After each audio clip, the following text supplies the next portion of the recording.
On December 2nd, 1942, an event took place in Chicago which was destined to change the lives of each one of us.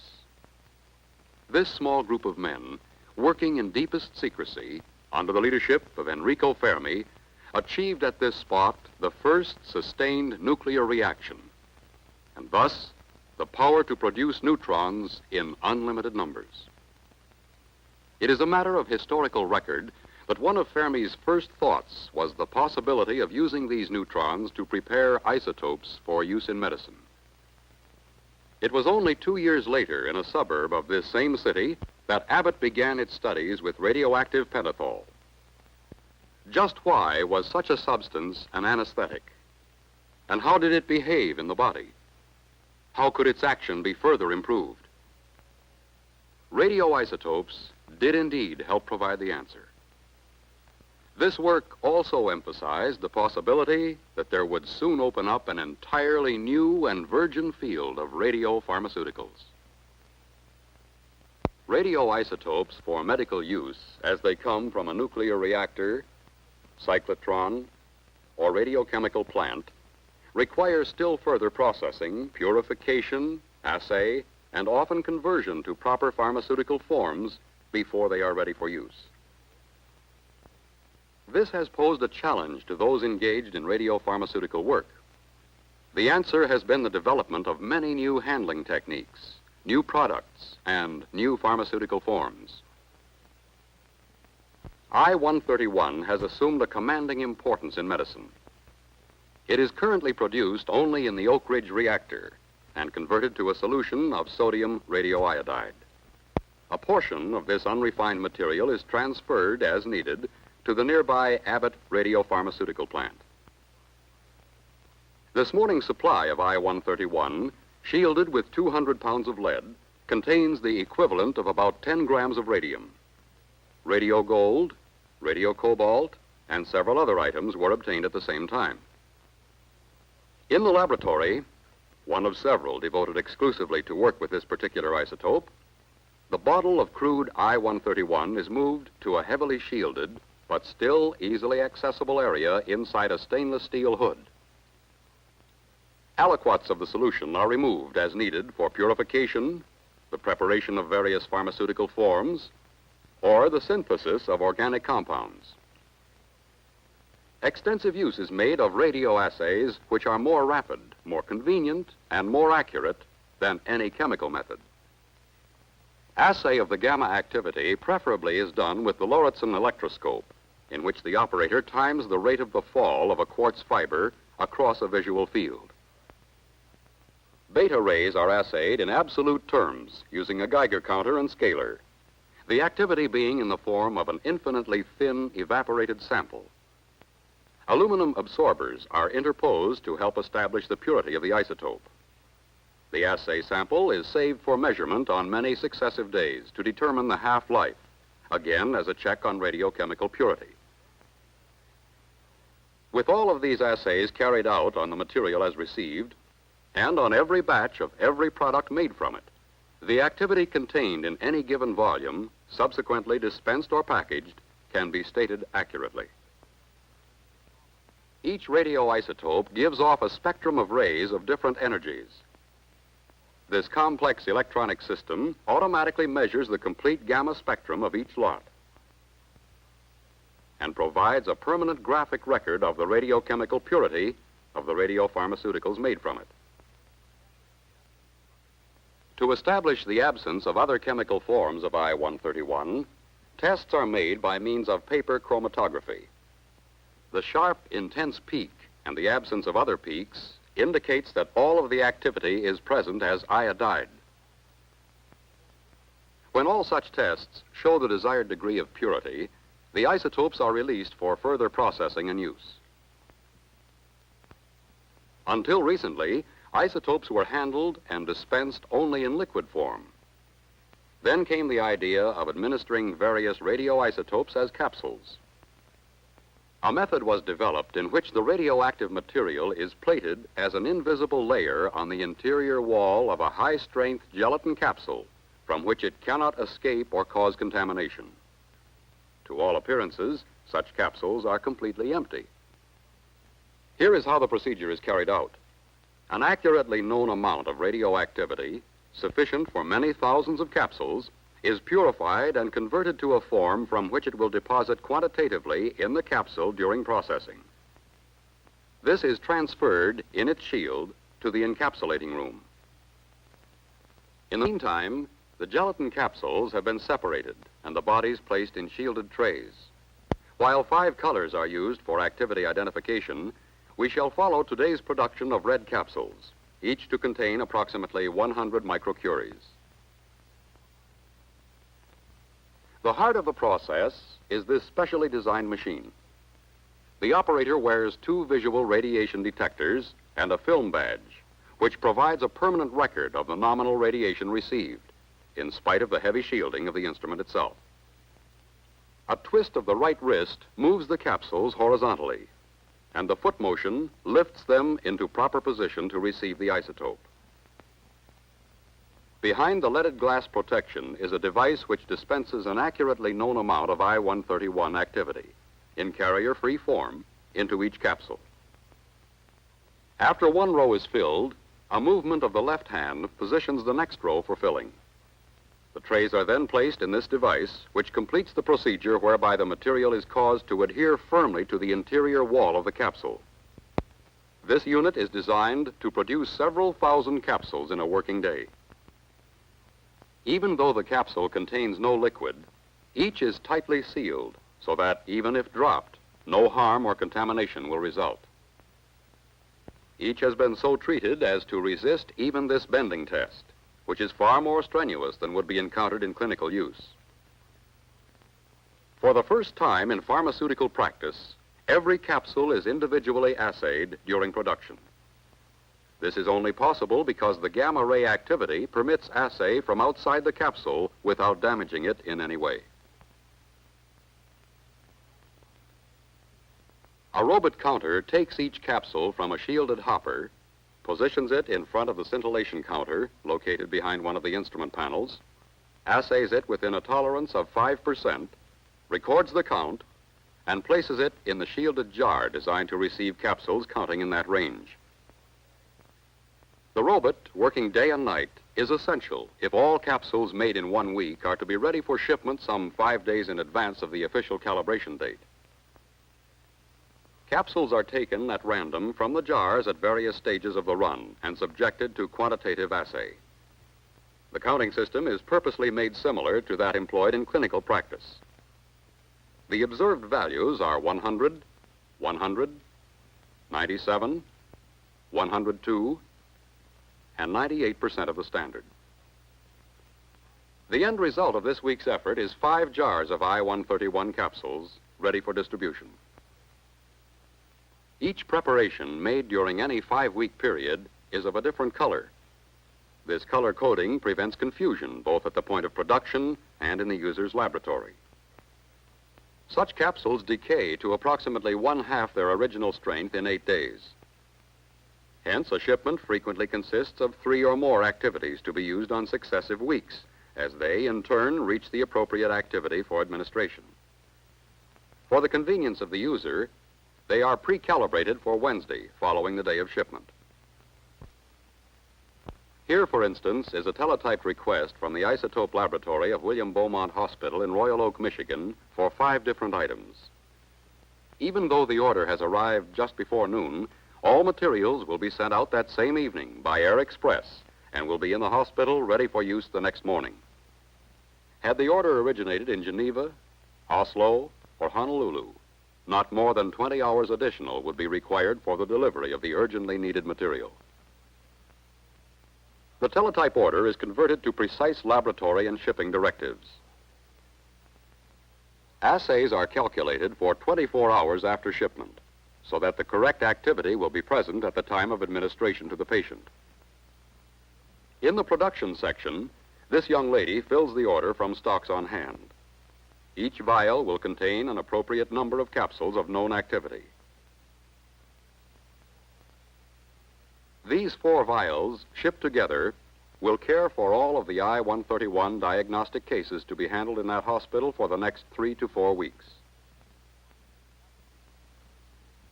The application of the principle of color-coded capsules to therapeutic doses required several years of additional study and the preparation of an even purer I-131. In this case, the I-131 capsule is assayed at the moment of preparation. 3 strengths are prepared: 1, 3, and 5 millicuries, so that through the use of a suitable combination of capsules, the same flexibility of dosage is possible as with solutions. Here, because of the higher activity involved, a lead shield is required. In spite of this, the weight of the shipping box is still less than 4 pounds. The components of the order, namely filled boxes, invoices, and shipping documents, meet in a packaging room.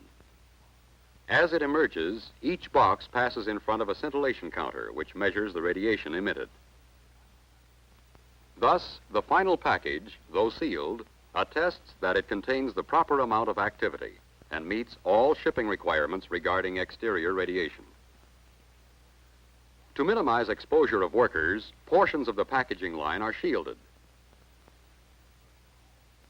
and the packages are transported along the ceiling to the truck waiting outside the door.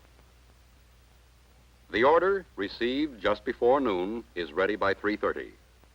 All parts have been prepared, assayed, the waybills written.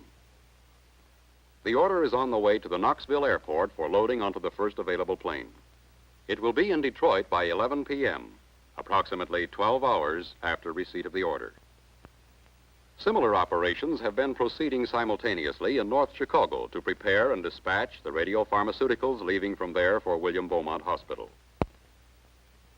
This institution maintains a radioisotope department typical of those found in hospitals throughout the United States. It is capable of carrying out a wide range of diagnostic and therapeutic procedures. Some of these are to be found on this morning's worksheet. The first patient has an anemia of unknown etiology. To carry out the Schilling test, he is given a capsule of cobalt-60 labeled vitamin B12. 2 hours later, a 1 milligram dose of inactive B12 is injected to ensure maximal excretion of the activity in the urine, and 24-hour specimens collected. Activity in a 1,000 cubic centimeter sample may be determined easily by setting the bottle containing the urine directly in contact with the crystal of a thoroughly shielded probe scintillator. The observed output of 4% is indicative of poor absorption. The test is repeated, now including, in addition, a capsule of intrinsic factor. The new output is found to be 12%, which is in the normal range, providing a highly probable diagnosis of pernicious anemia. This test, being independent of the patient's previous therapy, provides an easy means of securing a conclusive diagnosis. A second diagnostic procedure makes use of the I-131 derivative of a chemically pure fat, triolean. This material is available as capsules embedded in an oil-absorbent medium. Capsules may also be prepared just prior to use by adding to each an amount of tagged fat equivalent to 25 to 50 microcuries. At the same time, an identical amount is measured into a plastic-lined stool collection container in which have been placed 100 to 200 cubic centimeters of oil to simulate stool volume. This acts as the standard. The capsule is administered and the stools collected in 24-hour units. Counting is carried on from outside without opening the cartons. In this instance, a 48-hour output of 20% was found, well above the normal range of 2 to 3%. The test is repeated, using this time an iodine labeled oleic acid, which does not require pancreatic enzymes for its absorption.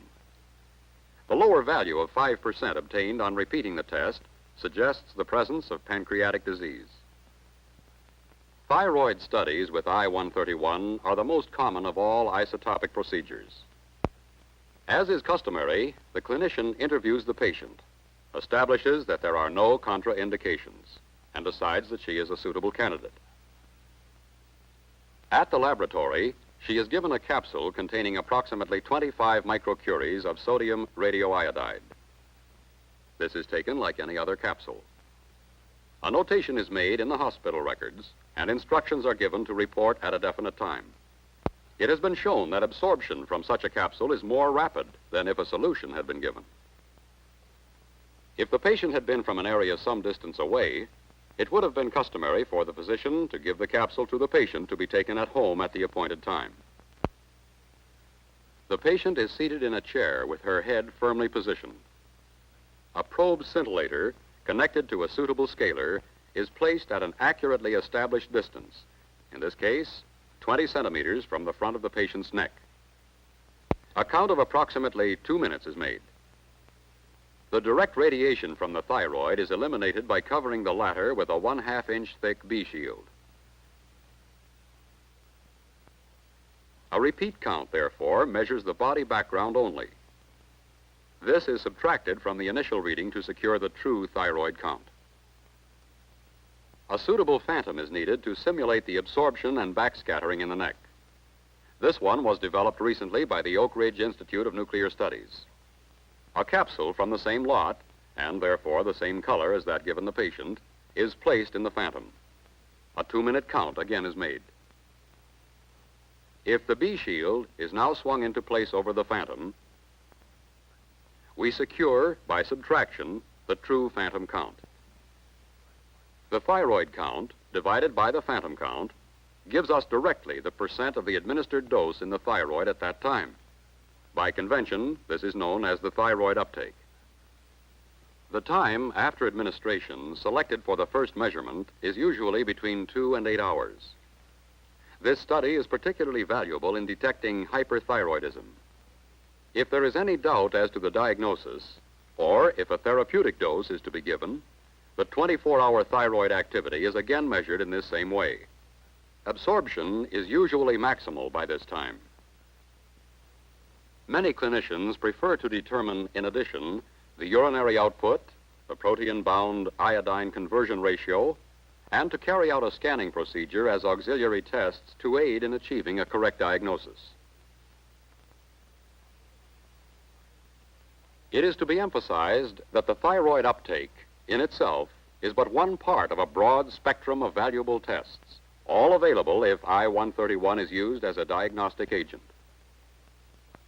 The assembled data is discussed by the radioisotope director and the clinician, who decide upon what further steps may be desirable.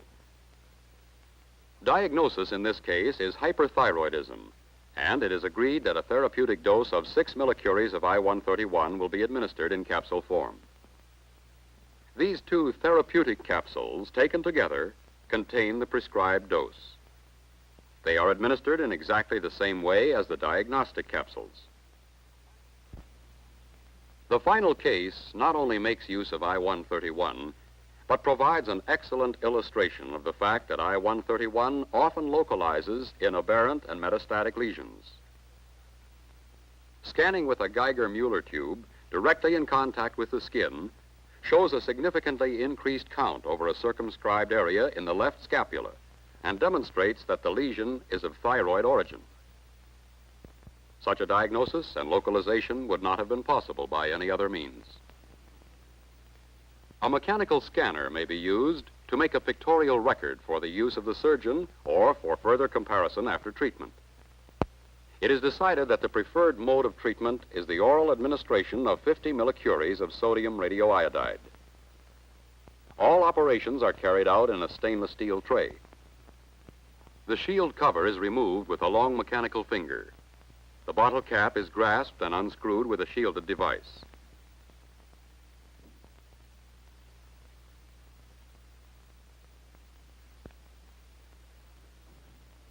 The patient drinks directly from the bottle through a straw. A stream of water ensures the taking of the entire dose.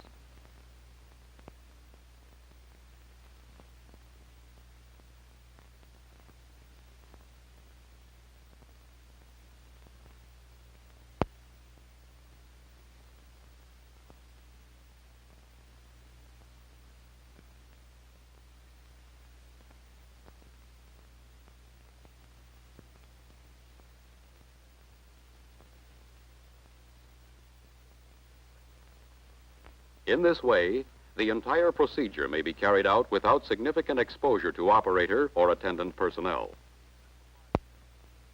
Simplified techniques and instrumentation such as those which we have seen, together with the availability of diagnostic and therapeutic radioisotopes in easily employed pharmaceutical forms, are rapidly making isotopic procedures available to physicians trained in the use of these important new tools of medicine.